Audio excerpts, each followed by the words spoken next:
Hello बच्चों।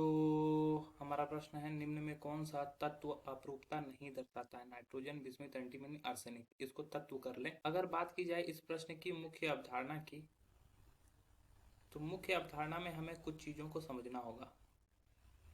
जैसे अपरूपता होता क्या है पहले। अपरूपता मतलब कि एक ही तत्व क्या होता है, दो या दो से अधिक भिन्न रूप में रहे तो उसको अपरूपता बोलते हैं। जैसे कार्बन का कई सारे अपरूप हैं, जैसे हीरा, ठीक है, कोक, ये सभी कार्बन के अपर रूप हैं। तो एक या दो से अधिक रूप, ठीक है, एक या दो से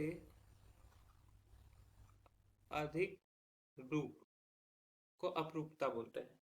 तो पहला अगर बात करते हैं नाइट्रोजन की। नाइट्रोजन जो होता है उसकी भी अपरूपता दिखती है।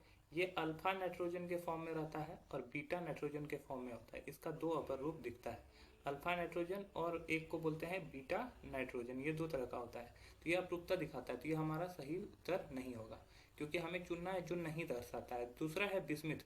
बिस्मिथ जो होता है समूह 15 का सदस्य है, ठीक है, Bi से सूचित किया जाता है। और इसका ऑक्सीकरण अवस्था ज़्यादातर स्टेट में ये +3 दिखाता है, ठीक है। क्यों? क्योंकि यह आकार में बड़ा होता है। डी और एफ ब्लॉक यहाँ पे प्रेजेंट रहते हैं, जिसका परिरक्षण प्रभाव कम होता है, जिसमें अक्रियन युग्म प्रभाव लगता है। और अक्रियन युग्म प्रभाव लगने की वजह से क्या होता है, इसका ऑक्सीडेशन स्टेट +3 ज़्यादातर जगह पर शो करता है। तो ये अपर रूप अपना नहीं दिखाते हैं, यही हमारा सही उत्तर भी होगा। अगर बात करें एंटी मनी की, ठीक है, एंटी मनी। एंटी मनी जो होता है अपनी अपरूपता दिखाता है। एंटी मनी के चार अपरूप दिखते हैं।